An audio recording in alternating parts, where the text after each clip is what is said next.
sebagai engineer, terus naik sebagai manajer, naik sebagai general manager, naik lagi di direksi, akhirnya sampai komisaris. Lulus SMP, mau lulus SMP kelas 3 itu dia kasih tahu, Bang, aku nggak bisa sekolahin kamu SMA. Jadi kalau kamu mau sekolah, kamu cari duit sendiri, kamu biayain sendiri. Ya, sampai Bogor ketemu, ternyata setelah sampai Bogor, waduh, saya malah diomel-omelin sama istri bapak saya ini. Wah, kamu, wah, sudah omongan. Kapan kamu datang-datang ke sini lagi? Saya ingat itu, saya sakit hati banget itu.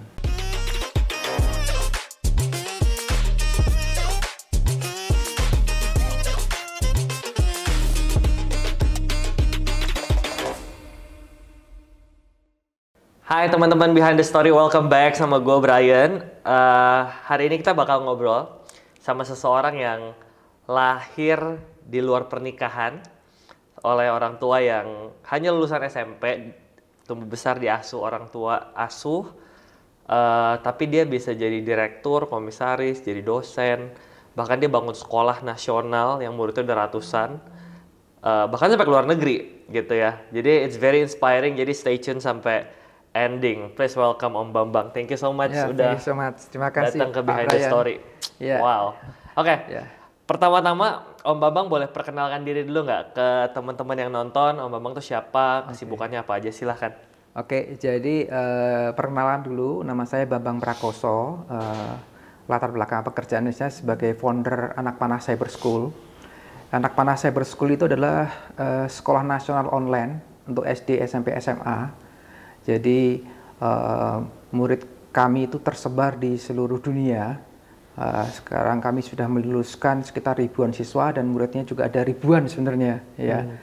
Jadi Anak Panah Cyber School itu kami dedikasikan untuk siswa-siswi khususnya yang mereka itu punya keterbatasan tidak bisa datang ke sekolah karena alasan tertentu, misalnya sebagai profesional, artis, atlet, atau special need, atau juga mereka mengikuti dinas orang tua atau menjaga orang tua yang sedang sakit, juga anak-anak yang sedang mengalami perawatan. Jadi itu pertama itu. Jadi di samping itu saya juga punya company bergerak di bidang jasa konstruksi dan bangunan. Selain itu juga aktivitas lainnya sebagai bergerak aktif di capital market dan cryptocurrency sebagai di investing lah, sebagai investor gitu lah, untuk di capital market lah. Mungkin itu yang kalau misalnya dalam jenjang pekerjaan sebelum saya mendirikan Anak Panah Cyber School, ya profesi saya itu banyak sebenarnya. Pernah bekerja di LSM juga, di sebuah LSM di Jakarta. Terus setelah itu di LSM juga di Papua. Sebagai guru pendidik di sana mengajar dari SD, SMP, SMA. Terus setelah itu saya kembali ke Jakarta. Saya bekerja di perusahaan IT, sistem integrasi network infrastruktur dan data center di gedung cyber sebagai engineer, terus naik sebagai manajer, naik sebagai general manager, naik lagi di direksi, akhirnya sampai komisaris, jabatannya sudah nggak ada. Nah, saya ingin membuktikan diri untuk kalau saya bikin company sendiri gimana nih. Ya, ternyata ya dari pengalaman itu bekerja ya sangat mendukung, support sekali ya, karena kan kita juga di company kita belajar manajemen keuangan, banyak hal, manajemen sumber daya manusia. Jadi pada waktu kita menjalankan usaha kita udah tahu. Ya. Profil Om yang Om ceritain tuh di mata aku tuh luar biasa. Ceritanya tuh luar biasa banget. Apalagi knowing that your background, yang tadi saya sempat mention, Om sempat mention, Om lahir dari orang tua yang tidak menikah. Nah, sebelum kita bahas semua yang Om kerjakan, saya penasaran sama background Om dulu ya. Sebenarnya saya lahir itu dari keluarga yang kurang beruntung lah. Jadi itu aib lah. Jadi kalau anak-anak yang lahir di luar nikah, hamil seduluan itu kan aib buat keluarga ya. Jadi otomatis kelahiran saya itu tidak diinginkan dan otomatis ditolak lah. Jadi ceritanya kan ibu saya ketika itu dia usia 18 tahun masih kelas 11 SMA. berpacaran sampai nanti sampai di luar batas, akhirnya dia mengandung tapi diem aja, ya toh akhirnya ketahuan kan, karena perutnya mulai membesar kan, akhirnya ditanya sama orang tuanya, lah akhirnya dicari calon bapak saya. Jadi mereka itu seumur 18 tahun, anak-anak umur 18 tahun, kelas 2 SMA. Nah, akhirnya dari pihak keluarga ibu saya minta pertanggungjawaban, ya toh, minta pertanggungjawaban, akhirnya mereka dinikahkan lah. Tapi sebenarnya itu sudah menjadi aib buat orang kampung, saudara, sanak famili, ya kan. Hamil di luar nikah itu kan suatu aib mungkin kalau di kampung atau di keluarga ya. Setelah itu juga ada kejadian yang sangat menurut saya kurang baik juga ya, yang membuat keluarga ibu saya itu marah dengan bapak saya. Jadi gini, pada waktu proses kelahiran, saya kan dilahirkan di Rumah Sakit Dr. Karyadi itu. Jadi setelah melahirkan, bapak saya itu membawa lari ibu saya tanpa menyelesaikan biaya administrasi. Tapi alamatnya ditulis di rumah kakek saya yang ada di Semarang. Jadi setelah lari, orang-orang pihak rumah sakit kejar, cari ya orang kampung, ini rumahnya Pak Utomo di mana, dan ya kan tahu ini gimana, ini nggak menyelesaikan biaya tapi lari dari rumah sakit. Itu kan cerita menurut saya, aduh, udah hamil luar nikah, lahirnya udah dibawa lari nggak bayar biaya persalinan, gitu. Jadi setelah itu ya keluarga malu sekali, orang tahu udah cepet banget lah ya. Terus sampai saya ingat baru-baru ini sebenarnya, belum setahun 2 tahun lah, itu yang cerita tante saya itu adiknya ibu saya itu kan berarti adiknya pas, jadi dia masih SMP, jadi dia bisa cerita sambil berlingan air mata. Saya baru tahu, oh jadi kejadiannya seperti ini. Jadi sampai dia akhirnya kakekku ini, semoga nih anak ini, dia bilang nanti kalau umurnya besar, orang Jawa bilang tuh mendem jero mikul dhuwur. Mikul dhuwur mendem jero itu ya bisa jadi orang lah, yang bisa mengangkat namanya bisa baik lah gitu lah. Nah, jadi itu dari cerita dari tante saya. Itu juga saya tahunya pada waktu saya jemput dia. Saya udah lumayan lah, pendidikan udah lumayan, udah pekerjaan udah lumayan. Jadi ketika saya jemput dari Bogor, bawa sambil dia cerita, sambil mencucurkan air mata seperti nangis. Sebelum sampai situ, saya mau tahu dulu, waktu dulu berarti abis lahir, siapa yang besarin Om Bambang? Ya, jadi setelah lahir dinikahkan, bapak saya sama ibu saya itu tinggal menumpang di sebuah keluarga pensiunan TNI Angkatan Darat, tentara di situ. Bapak saya itu pengangguran. Jadi yang kerja itu ibu saya. Ibu saya kerja di biliar. Jadi di samping dia kerja, dia juga jualan kacang goreng buat cemilan di biliar tersebut. Ya, sampai suatu saat ya mungkin 2-3 tahun lah ya, sampai adik saya masih punya adik. Akhirnya pernikahan itu tidak berlangsung lama karena bapak saya itu kawin lagi di kampung, punya istri lagi. Ini usia berapa dia nikah lagi? Usia pernikahan 2 atau 3 tahun lah, 2 tahunan lebih lah. 3 tahunan lah. Dan dengar akhirnya ibu saya marah dan akhirnya urus perceraian. Ketika ngurus perceraian itu, ibu saya udah lari ke Jakarta yang ngurus keluarga ini. Terus saya ditinggal di keluarga itu, pensiunan TNI Angkatan Darat, yang tidak ada hubungan saudara, tapi dia tidak punya anak, yang di mana tempat bapak saya dan ibu saya numpang di situ. Adik saya dibawa ke Wonosobo, dipelihara oleh kakek nenek saya dari adik. Jadi sempat punya anak lagi? Sempat punya adik di sekitar 2 tahunan itu.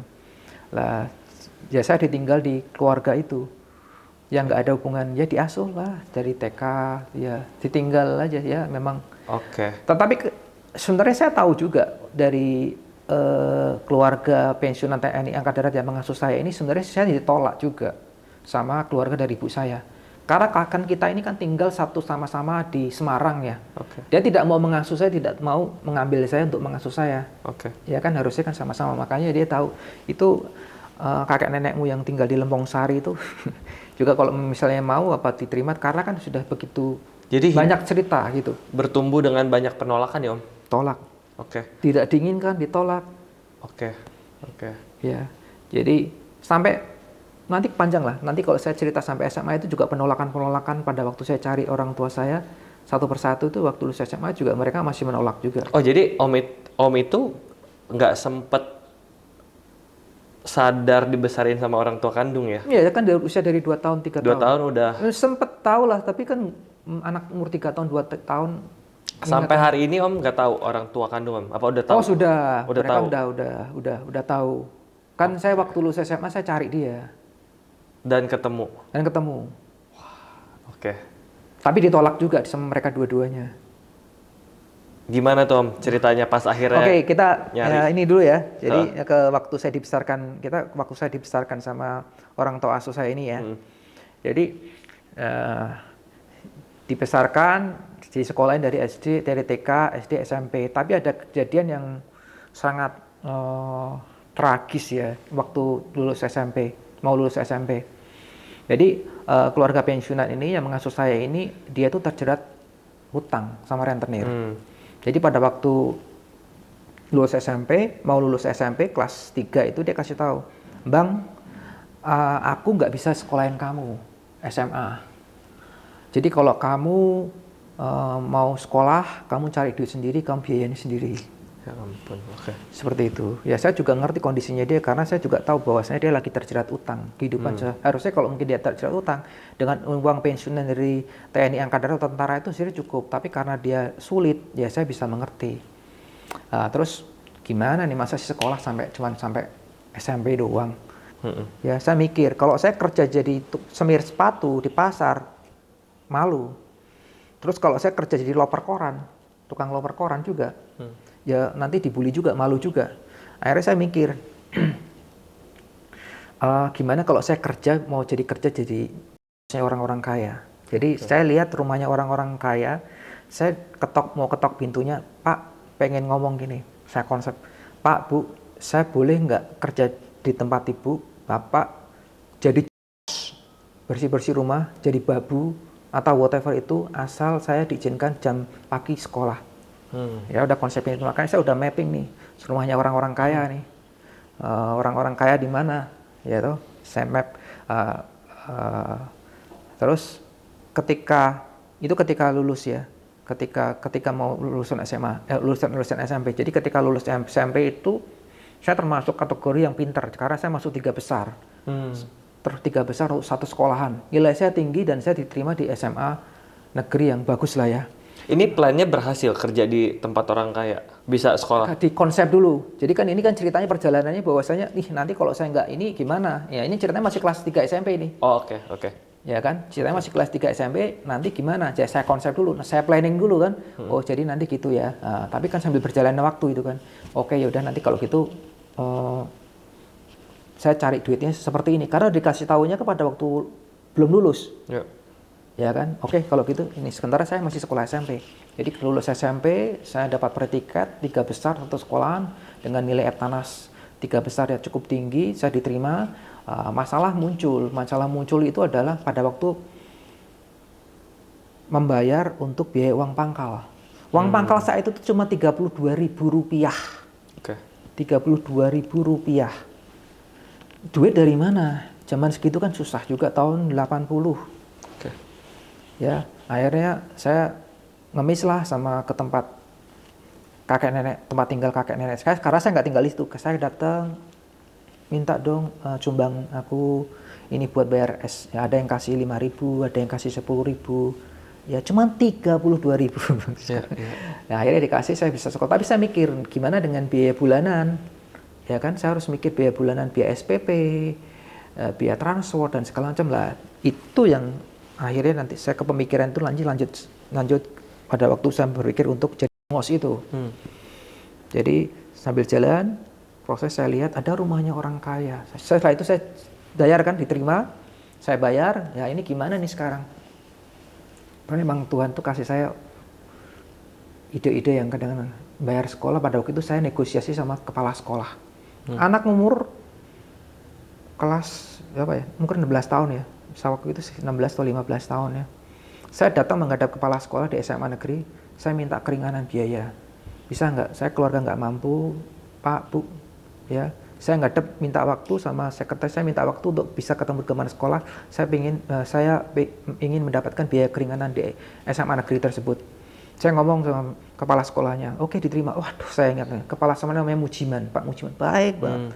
Saya kalau orang baik itu saya simpan lah. Pak Mujiman dia terima dengan baik, sabar, ngomongnya, ya gimana, silakan duduk, gimana Pak, kesulitan Pak, saya ini dari keluarga nggak ada biaya untuk sekolah, gimana kalau bisa diberikan keringanan. Terus dia sebentar ya, terus dengar keluh kesah saya sebentar ya, dia diskusi dulu sama bagian administrasi.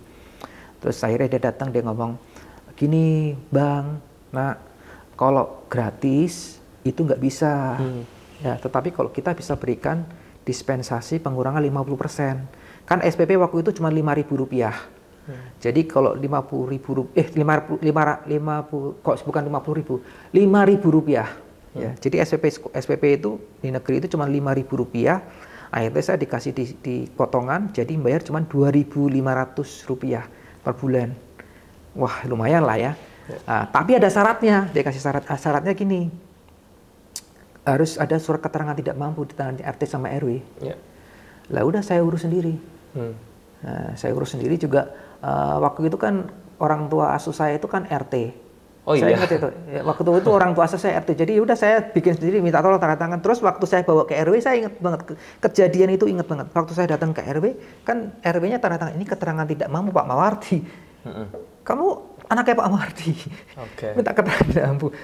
Iya Pak, untuk sekolah. Tapi mungkin dia lihat muka saya masih bisa lihat ekspresinya RW-nya itu, nggak percaya. Ya udah langsung akhirnya tanda tangan. Jadi surat itu keterangan tidak mampu dari RT RW, saya kasih ke sekolah dan saya dapat potongan 50%, bayar cuma 2.500 per bulan. Lah sekarang masalah adalah SPP-nya itu sama transport saya, bagaimana? Lah itu jalannya adalah saya jadi pengen di rumah orang tua, saya datang lihat, ayolah, ini memang Tuhan itu sudah atur sedemikian rupa ya. Saya pikir memang perjalanan itu. Jadi saya datang rumah ini waktu saya main ke tempat teman saya lihat itu di asrama Serondol ya, di Banteng Redes ya, Batan 0401 ya. Karena kan saya tinggal di komplek militer, jadi saya tahu dia ngantar ke sana, ada rumah orang besar banget.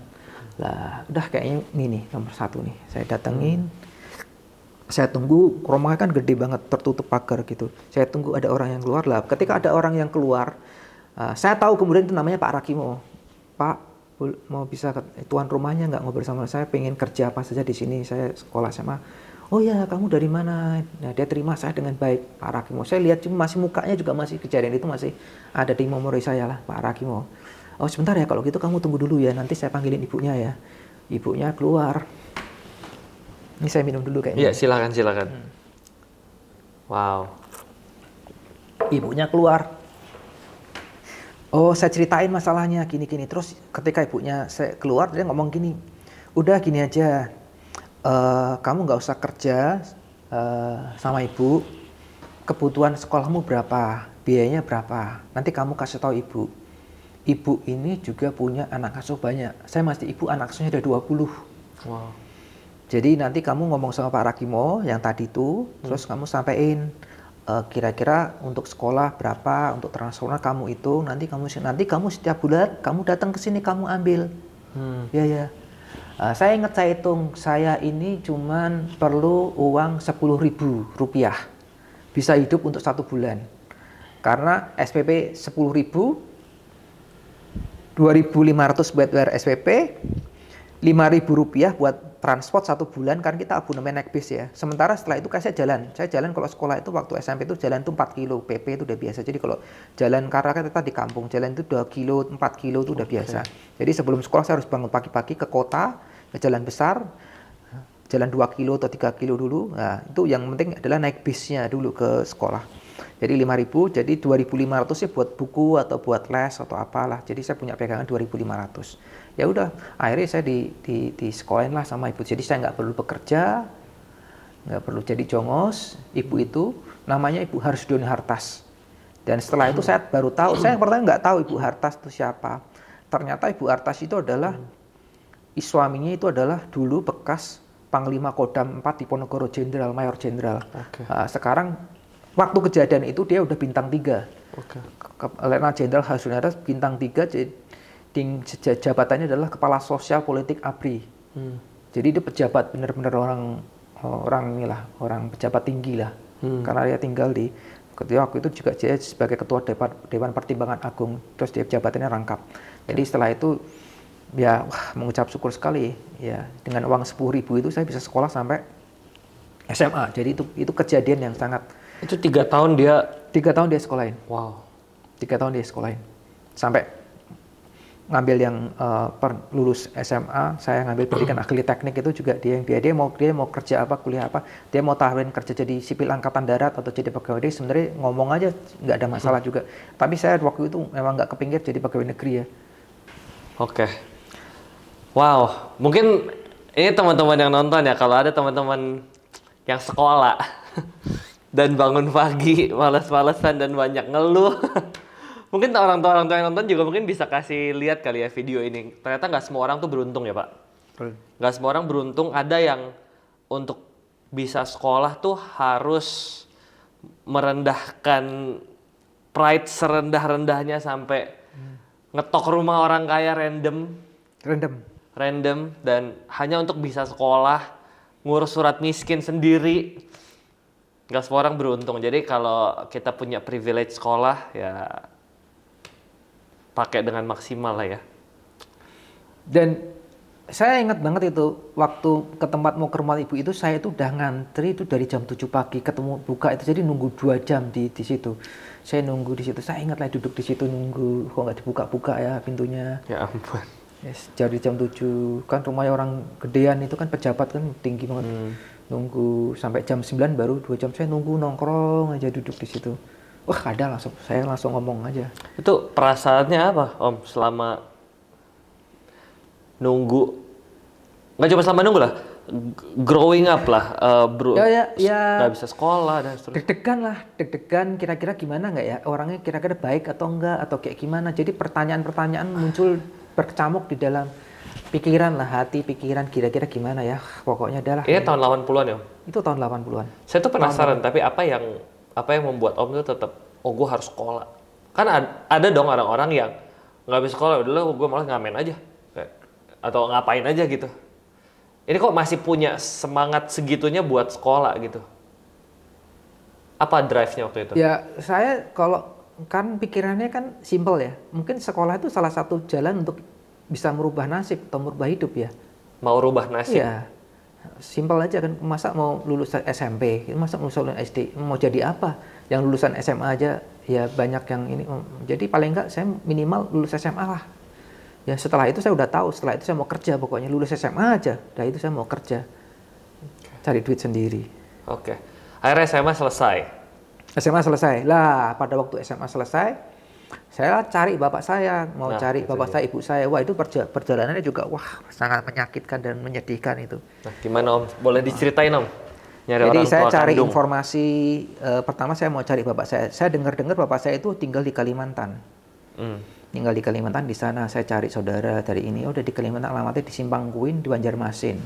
Oke, saya map kerja namanya ini, mertuanya ini, pusanya ini. Terus akhirnya saya jual gitar itu, saya punya gitar saya jual. Pokoknya terkumpul berapa lah ya, biaya untuk naik kapal. Biaya naik kapal dari Semarang ya. Tapi setelah sampai di Simpang Kuin di sana, di Banjarmasin sana, ternyata bapak saya nggak ada di sana. Ya, jadi saya cari mertuanya, kerjanya ini, terus ketemu, terus saya ceritakan bahwasanya ini saya adalah anaknya ini Pak Badrun, bla bla. Lah setelah saya cerita ini, ternyata kan mereka udah tinggal di Bogor. Lah anak bapaknya istri saya yang baru ini sama keluarganya, mereka kaget ternyata bapak saya udah kawin sebelumnya, sudah kawin, dan dia marah gitu kan, nggak terbuka kan. Emang kan perkawinan ini pada waktu mereka menikah, ibu saya juga bapak saya, mereka kan nggak cerita, mungkin single atau apa. Jadi marah, telepon dan segala macam. Ya itu akhirnya saya nggak diterima ya. Akhirnya saya akhirnya balik lagi. Lah pada waktu perjalanan balik itu ke Semarang atau mungkin ke Jakarta, saya memang bertekad dia tinggalnya di Bogor. Oke, berarti saya harus ke Bogor. Dan pada waktu balik itu saya udah nggak ada duit, udah tinggal 15.000. Om, sorry. Ini lulus SMA Om udah kerja dulu ngumpulin? Belum. Kok itu bisa ngumpulin duit Ya buat ke Kalimantan? enggak, waktu itu saya kan ada uang saku juga dari orang tua asuh ini. Orang Oh, tua asuh ngumpulin dari uang jajan. uang Oke, jajan, oke, terus ada oke. jual gitar juga. Oke. Terus juga minta tolong bantuan sama Om. Udah aku mau cari Berarti ini bapakku. sampai lulus SMA masih di rumah orang tua asuh? Masih di rumah orang tua asuh. Oke. Ya, masih di rumah orang tua asuh. Sampai sana Kalimantan, ternyata ditolak kan. Saya dimarah-marah, diusir. Oke, ya udah. Ternyata bapak saya ada di Bogor sama istrinya yang dari orang Dayak ini. Ya udah saya cari. Saya uang itu tinggal 15.000, saya masih ingat. Wah, gimana nih? Lah akhirnya saya ke bandara itu ke Simpang Queen. Bayarnya berapa ya? Jadi saya naik kapal barang. Oke. Saya kenal orang dari teman dari Padang itu, kenalan di situ. Wah, baik banget. Saya dibantu sama dia. Waktu itu saya punya uang 10.000, dia kasih saya 5.000, jadi 15.000 kita bisa naik kapal bareng menuju ke Tanjung Perak, Surabaya. Jadi sampai Tanjung Perak, yang penting udahlah. Kapal bareng itu mengerikan sekali. Di situ ada banyak sekali yang orang-orang yang dijual, melarikan diri. Wah, mengerikan sekali kapal bareng. Dia kalau misalnya naik kapal bareng, kalau jatuh badan nggak diikat, udah selesai, nyawamu hilang. Ini tuh kargo gitu bentuknya apa? Kapal Zaman barang, dulu gimana sih? kapal kecil, kapal barang, kapal kecil aja, goyang kayak kapal gitu aja. Jadi nggak begitu besar, depannya ada barang, jadi kita jalan di pinggir-pinggir gitu ya. Masih ingat tuh malam-malam tidur. Jadi tidurnya ya di geladak aja. Jadi kalau jatuh ya sudah selesai sudah. Ya ampun. Di situ yang waktu rombongan-rombongan saya itu ya kayak wanita-wanita yang dijual sebagai Human wanita trafficking PS. Ya, masih. human trafficking. Ini dari Kalimantan ke Jakarta? Ke Tanjung Perak, Surabaya. Oh, Surabaya. Berapa lama tuh naik kapal itu di jalan? Berapa hari ya? Bukan katanya berapa hari, saya nggak tahu itu waktu itu. 2 atau 3 hari lah.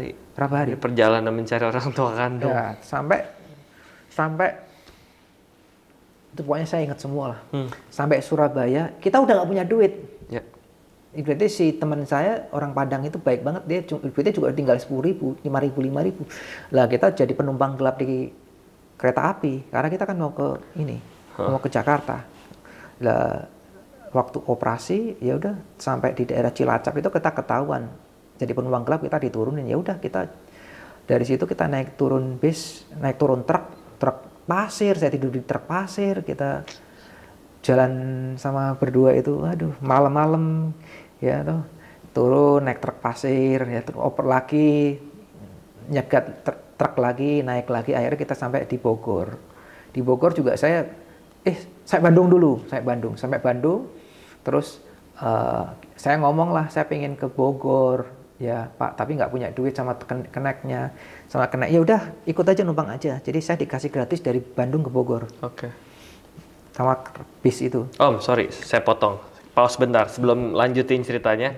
Saya penasaran, selama perjalanan ini nih, naik kapal, truk pasir, numpang-numpang orang, di bayangan Om tuh waktu kalau berhasil ketemu orang tua kandung Om tuh mau ngapain?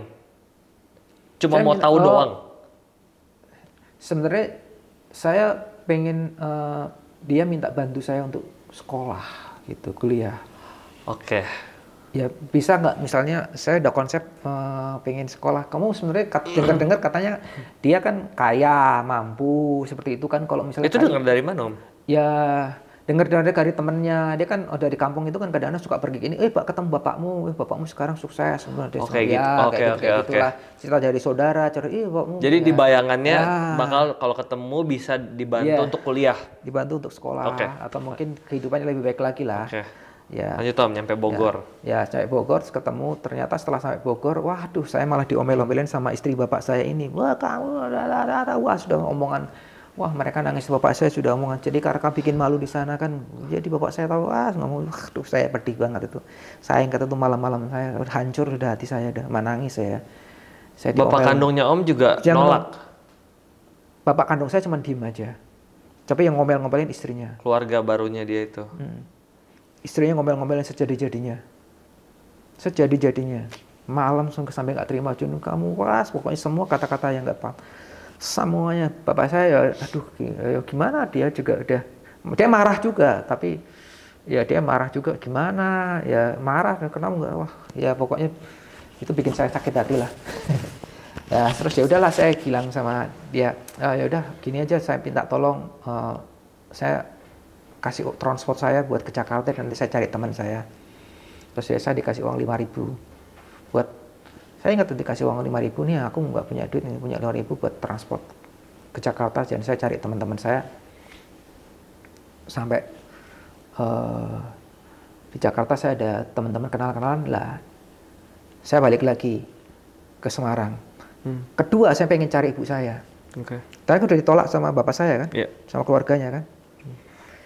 Ditolak, saya cari informasi dari keluarga ibu saya yang di Semarang. Ibu saya sebenarnya kayak gimana sih, tinggal di mana sih, ya toh, hidupnya di mana. Ya, saya tahu dia tinggal, dikasih info dia tinggal di Hutan Kayu. Saya cari itu alamatnya di mana, saya jalan itu Hutan Kayu. Alamatnya, akhirnya ketemu, kaget dia. Itu setelah sekian tahun dari umur 3 tahun sampai umur 8 jadi mungkin sekitar berapa 15 tahun nggak ketemu lah. Saya kaget. Udah ketemu dia kaget.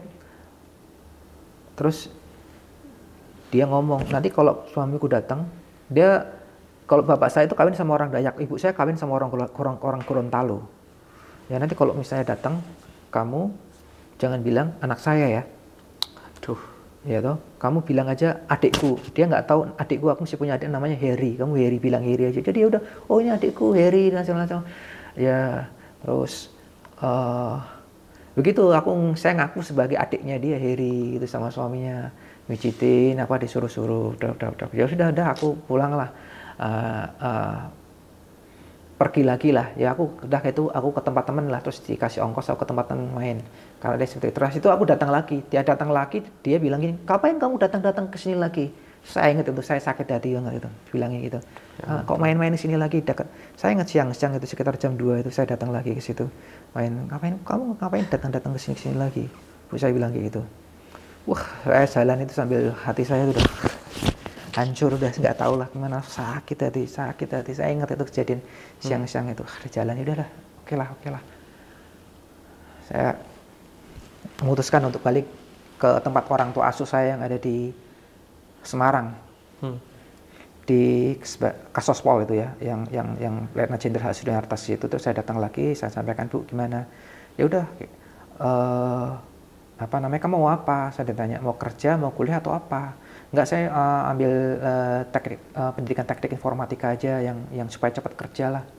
Ya diploma aja supaya saya bisa mandiri. Oh ya udah terserah kamu mau kemana ya kita ikutin. Ya udah akhirnya saya ngambil itu. Ini saya dengerin Mbak Bang cerita, itu terus dada saya kayak sesek kayak. Ya ampun, nggak kebayang sih rasanya gimana.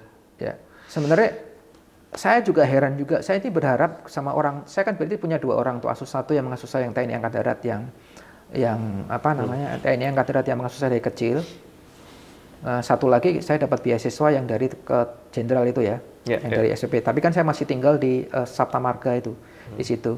Saya sih berharap gini, berharap dia itu mengangkat saya jadi anak gitu loh. Yang ibu bantuin itu ya? Yang anak asuh ini. Tapi sepertinya mereka nggak mau gitu. Nggak tahu alasannya apa. Aku tuh, diangkatlah aku, diakui lah sebagai anak lah. Ya seperti itu. Tapi sebenarnya dia nggak mau. Dia maunya ya, aku cuma membantu kamu anaknya bapak kamu. Kalau tugasku udah selesai, ya udah kamu kembali lagi ke bapakmu. Ya itu juga asalnya sedikit besar ya. Sebenarnya saya ditolak juga lah, itulah. Nggak tahu ya. Ya itu juga, saya juga ada. Kenapa lu nggak mau? Dalam hati ya, aku kan udah bantuin, udah ikut kamu nggak punya anak, kenapa kamu nggak angkat? Mungkin takut apa kayak saya ketua regal besarnya, mungkin dia punya rumah atau apa, saya nggak tahu pikirannya. Jelas dia tidak mau meresmikan saya mengangkat sebagai anak. Tapi itu sebenarnya saya kepingin banget misalnya diangkat sebagai anak. Sebenarnya keinginan Om wajar, tapi keputusan dia juga sebenarnya wajar ya, kan emang stranger ya. Stranger. Anyway, Om Bambang ini juga akhirnya setelah menjalani jenjang karir tersebut bikin sekolah ya. Ya, mendidikan sekolah. Namanya Anak Panah. Cyber School. Anak Panah Cyber School. Ini homeschooling ya Om? Homeschooling. Oke. Jadi seperti yang saya ceritakan tadi, misi dan visinya itu adalah menjangkau anak-anak Indonesia dimanapun berada yang punya keterbatasan fisik tidak bisa hadir sekolah kalau alasan tertentu. Misalnya alasan tertentu sakit, special need, berkebutuhan khusus, artis, atlet, pemain sepak bola, terus lagi kemoterapi, lagi nungguin orang tua sakit itu kan banyak. Mereka karena keadaan mereka nggak bisa datang fisik. Terus bagaimana? Kita harus fasilitasi mereka. Terus bagaimana dengan anak-anak yang ikut orang tuanya dinas keluar negeri, ikut ini? Mereka kan, ya visi saya seperti itu. Dan titik baliknya itu pada waktu COVID ya. COVID itu berarti kita cuma 200 atau 300. COVID itu naik sampai jadi 800 murid yang masuk karena kan COVID udah online semua. Nah, orang-orang kan orang tua nggak mau kalau disuruh belajar online tapi bayarnya offline kan mereka nggak mau. Akhirnya mereka pilih kita. Jadi, tapi lulus dari anak panah dapat sertifikatnya ujian nasional biasa ya. Murid-murid kami itu lulusan mungkin bisa dilihat di website itu yang diterima sampai beasiswa di Prancis di seluruh dunia. Mereka terima di UI. Setiap tahun itu pasti diterima UI, ada UI, ITB, Universitas Negeri, terus mereka ada yang diterima di Lyon, di Prancis, ada yang di luar negeri itu banyak. Kalau lihat profil sekolahnya di website namanya apa? Website, Anak Panah Cyber School. Dan yang daftar di sekolah Anak Panah itu murid-murid kami itu bukan murid-murid yang anak-anak yang ini, kebanyakan tuh middle ke atas ya. Ada cucunya Habibie, yang dia tinggal di tinggal di Italia, satu tinggal di Belanda, itu murid kami. Lulusan tahun berapa tuh? Tahun 2000. Lulusan awal-awal. Terus ada juga saya tahu karena saya lihat, oh ini kamu hubungan ini, terus saya tanya ke orang. Terus ada lagi cucunya JB Sumarlin, Menteri Keuangan, itu juga tuh sangat kaya. Terus anak-anaknya profesor di UI juga, itu juga mereka sekolahin 2 anaknya di kami. Terus ada juga dekan akademik profesor di Universitas Samratulangi juga, itu juga dia sekolahin di kami. Websitenya apa Om? Anak Panah Cyber School, anakpanah.sch.id. Jadi anakpanah.sch.id, di situ bisa lihat company profile-nya, ya, semuanya lulusan, registrasinya. Om boleh tahu nggak biaya Om? Biaya kalau SD, itu, SMP, SMA tuh sekitar berapa? Uang pangkal, uang bulanan? Uang masuk itu bayar 500.000. Terus biaya modul tahunan, administrasi dan modul tahunan itu kalau SD itu 3.200.000. Terus ada uang tes online itu 1.200.000. Jadi kalau setahun itu berarti harus bayar 2 semester itu 2.400.000, sama SPP-nya itu 400.000, masuk seminggu 4 kali. Ya kalau misalnya SMP itu naik paling selisih 250.000 lah. SMP ya sekitar 450.000 per bulan. Ya setahun tidak nyampe 10 juta lah. Oke. Nah kalau teman-teman atau orang tua ada yang nonton mau consider, boleh cek di websitenya info lengkapnya. Siap. Nah Om, gimana cara dari pekerja kantor, direktur, jadi komisaris, terus kok bisa bangun sekolah? Itu modalnya kan besar ya? Ya. Ini punya gedung fisik juga kan ya? Saya punya gedung fisik. Jadi gedung fisik. Jadi mungkin kawan-kawan mungkin yang mendengarkan. Jadi jangan sampai konsep bahwasanya sekolahnya online itu nggak butuh gedung fisik. Itu sangat butuh gedung fisik karena untuk mengajukan izin operasional ke dinas pendidikan atau kementerian, kita harus punya fasilitas gedung fisik yang standar itu hampir sama dengan sekolah formal. Kita punya fasilitas asrama, lab, kelas-kelas, lapangan futsal, bahkan ada kolam renang juga. Mungkin nanti fotonya bisa ditayangkan juga. Ya, ada asrama juga. Itu yang pertama kali kita izin operasional itu ada di Kabupaten Bogor. Jadi sekolah gedung fisiknya itu luas tanah itu 2.400, dan saya beli tanah itu pada waktu masih kerja.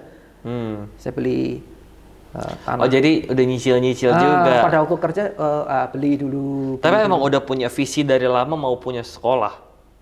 Sebenarnya enggak sih. Oh jadi emang itu awalnya invest saja? Ya invest saja. Terus ini mau jadiin apa nih? Ya oke, kita jadiin sekolah deh. Nah saya bangun di sana di Kabupaten Bogor, izin operasionalnya. Setelah itu belakang-belakang ini saya juga bikin lagi izin operasional di Kabupaten Tangerang, yang tepatnya di belakang Kartens itu, di Jalan Boulevardnya itu. Di Gading Serpong ya? Di Gading Serpong, di Jalan Raya Danoposo. Berarti fisiknya ada 2 sekarang? Fisiknya ada 2, izin operasionalnya ada 2. Oke. Ya jadi tergantung nanti siswanya mau milih yang izin operasional dilulusin dari sekolah yang mana, itu nggak ada masalah. Tapi poinnya adalah gini, walaupun itu sekolah online, tetapi juga untuk memperoleh izin operasional kita harus punya gedung fisik. Terus untuk memperoleh akreditasi, kita akreditasi juga sama seperti sekolah formal. Karena sekolah non formal itu satu payung dengan Direktorat Dikdasmen, Pendidikan Dasar dan Menengah. Jadi satu payung, kita nggak dibeda-bedakan. Ini Dikdasmen, Pendidikan Dasar dan Menengah, itu membawain 2 sekolah non formal dan sekolah sekolah formal dan sekolah non formal. Kalau sekolah non formal itu di pemerintah itu untuk difasilitasi untuk yang anak-anak misalnya berkebutuhan khusus untuk lain halnya artis atlet, sementara anak yang formal itu untuk anak yang bisa sekolah pagi sampai sore, Senin sampai Jumat. Nama sekolahnya Anak Panah. Anak Apa Panah. visi besar di balik nama Anak Panah, Om? Jadi gini, itu filosofinya itu saya ambil dari seorang mungkin kalau seorang yang dianggap besar diakui oleh 4 agama. Agama Islam, Kristen, Katolik, sama Islam. Namanya Daud. Daud itu diakui oleh 4 agama besar itu. Dia sebagai raja dan nabi. Dan dia mengatakan bahwasanya ya seperti anak panah di tangan pahlawan, demikianlah anak-anak pada masa mudanya. Dia menganalogikan bahwasanya anak-anak itu adalah seperti anak panah. Jadi anak panah itu dia mau kemana menuju itu terserah kepada siapa yang membawa busur. Pahlawan-pahlawan itu. Jadi kalau anak panah mau di hal yang diarahkan ke hal jahat oleh si membawa busur atau pahlawan-pahlawan, ya dia akan menuju ke sana. Yang baik dia akan menuju ke sana. Jadi visinya itu anak panah ini, anak-anak ini adalah seperti anak panah yang di tangan pahlawan. Mereka orang-orang hebat sebenarnya. Ya visinya. Jadi sementara pahlawan-pahlawan itu adalah guru, orang tua, mentor, pemimpin rohani dan segala macam. Jadi orang tua, mentor, guru itu harus punya etiket atau tujuan yang baik untuk mengarahkan anak panah itu ke sasaran yang tepat, sasaran yang benar. Ya itu visinya seperti itu. Diambil dari Raja Daud, Nabi Daud. Ya ada tertulis di situ ya. Om, apa sih unique selling point-nya si Anak Panah ini? Apa yang nggak bisa dapetin di sekolah-sekolah lain yang Anak Panah ini provide? Ya gini, yang nggak dapat di sekolah-sekolah kan kita kompetitor juga banyak sekarang ya. Kompetitor banyak ya. Tetapi saya udah bisa membaca ke depan. Kebetulan apa yang nggak bisa mungkin mereka akan sulit, mungkin mereka akan bisa mengejar kita, catch up kita ya, mengejar kita ya. Dari gedung fisik kan banyak sekali. Tapi yang mereka ngejar kita butuh waktu adalah learning management system, sistemnya. Jadi saya bangun, jadi pada waktu kuliah, saya develop itu, websitenya saya develop, aplikasinya saya develop sendiri, itu kan butuh programmer, butuh cost. Ya saya jadi saya develop sendiri websitenya, aplikasinya untuk pembelajaran saya develop sendiri, pakai open source. Ya, waktu itu saya belum punya duit untuk bayar hire programmer ya, otomatis saya pakai beberapa open source ya, saya ambil, saya develop, ini saya kembangkan untuk tes online, untuk buku induk, sistemnya lah. Sistemnya mungkin hampir sama dengan sistem yang dibangun, tapi saya lebih duluan dinas pendidikan ya, kementerian ya. Saya bangun sistem seperti itu karena saya mengacu melihat website yang ada di luar negeri itu aplikasinya itu udah semikian luar biasa. Saya bangun dulu buku induknya, pembayarannya, aplikasi tes online-nya, seperti itu. Ya kalau itu udah terbangun, walaupun mungkin komputer akan bangun, akan kesulitan untuk membangun aplikasi software untuk aplikasi itu, karena kan saya butuh pengembangan juga 2 tahun juga untuk develop itu. Saya dibantu dengan programmer, saya udah punya programmer itu, dan itu sulit sekali kan. Lah mungkin itu bedanya, karena kita punya aplikasi untuk buku induk, untuk siswa, data siswa, tugas-tugas, LMS lah, learning management system, untuk tes online, pembayaran. Ya itu yang backend-nya itu yang orang mungkin kalau bikin dia akan butuh waktu untuk bangun aplikasi itu. Yang sekarang kita udah punya itu. Wow. Dan Om tuh founder tunggal ya? Single owner, single decision maker. Wow. Keren banget. Jadi cerita Om Bambang nih dari background yang sebegitu, ya saya bisa bilang sih berantakan ya Om ya. Masa lalunya sangat berantakan. Bisa tetap punya masa depan, bahkan sekarang juga nolong banyak orang. Dan saya dengar Om juga punya anak asuh ya sekarang. Ngurus anak asuh juga ya. Anak asuh saya itu ada sekitar yang saya biaya sekitar 202 ya. Biasanya setiap tahun itu range itu saya biaya sekolah, saya nggak hitung ya. Biasanya orang staff saya, orang kepercayaannya biasanya mereka yang atur antara 180, 150. Tapi kemarin saya cek itu ada sekitar, saya hitung lagi ada 202. Ada di Bogor, ada di Kupang, ada di Makassar, ada di Papua, ya seperti itu.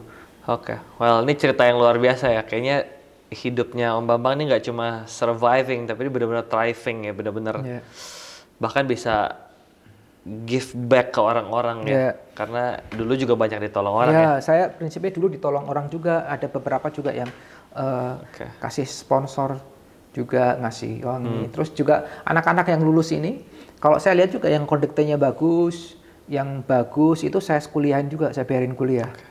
Saya bayarin kuliah, ini yang lulus mungkin 4 atau 6, 5 orang udah saya kuliahin. Wow. Terus kalau mereka mau kerja sama saya rekrut aja jadi pegawai, Oke. staff gitu. Ya mungkin. Keren Om, keren banget. Terakhir Om, Yes. yang paling terakhir, orang-orang di luar sana kan yang hidupnya berantakan, background keluarga berantakan, yang dia nggak bisa milih ada di keluarga Yeah. berantakan, itu juga banyak. Ya, betul. Nah, apa pesan Om Bambang buat orang-orang yang ngerasa hidup gue berantakan, ya susah lah buat punya masa depan. Ya. Orang keluarga gue gini, semua orang nggak ada yang support, susah lah. Pesan Om Bambang buat teman-teman apa? Om boleh kasih tahu ke Ya. teman-teman. Jadi ini adik-adikku yang gue kasihin juga semuanya ya. Kita ini tidak bisa memilih ya di mana kita dilahirkan dan siapa yang akan menjadi orang tua kita. Ya toh? Kita nggak bisa milih pengen jadi anaknya Bill Gates atau anaknya Elon Musk atau anaknya Jeff Bezos atau anaknya Jokowi. Ya kan kita nggak tahu. Kita tahu-tahu lahir, akhirnya kita jadi anak orang tua kita. Oh seperti ini. Ya kita tidak tahu. Atau apakah nanti kita dilahirkan dari keluarga dari wanita tunasusila, pekerja seks komersil, atau mungkin dari bajingan dan segala macam, kita tidak tahu. Tapi bukan berarti kalau misalnya kita dilahirkan dari keluarga yang berantakan, keluarga yang brengsek, keluarga mafia, keluarga bajingan, bukan berarti kita harus menjadi bajingan seperti orang yang melahirkan kita. Kita punya pilihan, ya pilihan hidup. Ya kita harus tentukan masa depan kita. Kita harus tentukan hidup kita. Kita harus tentukan destiny kita. Kita harus tentukan takdir kita sendiri. Ya. Jadi ketika nanti kamu mati, kamu jadi orang brengsek, kamu jadi orang miskin, ya kamu jangan salahkan dirimu. Itu pilihan hidupmu. Kalau kamu mati miskin itu salah kamu. Kalau kamu mati jadi bajingan atau jadi orang brengsek itu salah kamu. Tapi kalau kamu dilahirkan sebagai orang miskin atau dilahirkan dari keluarga yang tidak baik, itu bukan salah kamu. Jadi selalu kita punya hidup, punya pilihan. Jadi tentukan masa depan kamu sendiri, ukir masa depan kamu, tulis lembaran hidupmu supaya bisa menjadi berkah, berkat. Pertama, buat dirimu sendiri, nggak usah jauh-jauh. Kalau kamu jadi berkat, nggak usah. Jadi dirimu sendiri, kamu bangga sama dirimu sendiri. Pertama, bangga sama dirimu dulu. Setelah itu juga next, banggakan buat keluarga. Terus ada hal juga, kalau nanti pada perjalanannya kamu dilahirkan, terus orang tuamu menyakitimu, menolak kamu, tidak menginginkanmu, jangan sampai timbul akar pahit. Ya, jadi pada waktu saya ketemu bapak saya ingat bapak saya ketemu, saya udah lumayan. Waktu dia sakit, saya datangin, terus Pak saya bantu biaya kesakitan. Udah Pak, nggak usah dipikirin. Kamu tolong aku terus, biaya sakit aku masuk rumah sakit nggak usah dipikirin. Yang penting sembuh. Biayanya nanti aku tanggung semuanya. Wow. Ibuku juga ketemu sama ibuku yang nolak saya. Saya dua-duanya saya tanggung hidupnya. Tiap bulan saya transfer duit. Wow. Saya tolong nih, nggak apa-apa. Mungkin kamu di lain dulu kamu berbuat seperti itu, tapi saya nggak mau balas kejahatan dengan kejahatan. Bapak saya juga saya bantu secara finansial, ibu saya juga saya bantu secara finansial juga. Mungkin itu jalan, ya. Tetapi poinnya ya tadi ya jangan sampai sakit hati dan kamu tentukan masa depan jalan hidupmu sendiri. Mungkin itu nanti bisa di. Oke. Thank you so much Om. Yes, God bless. Terima kasih banyak. Om Daniel Bambang Eko Prakoso, everyone. Bambang Eko Prakoso aja. Danielnya nggak usah. Nggak usah. Bambang Eko Prakoso. Bambang Prakoso aja. E-nya tengah. Bambang Kalau E Prakoso. orang zaman kayak Jimmy B Untoro. kalau zaman dulu panggilnya Om Beb. Ya, Daniel Beb. Alright, thank you so much Om buat waktunya. Oke. Thank you teman-teman yang nonton sampai ending. Ya, saya percaya banyak yang terinspirasi. I'll see you guys di next episode. Bye guys. Nah.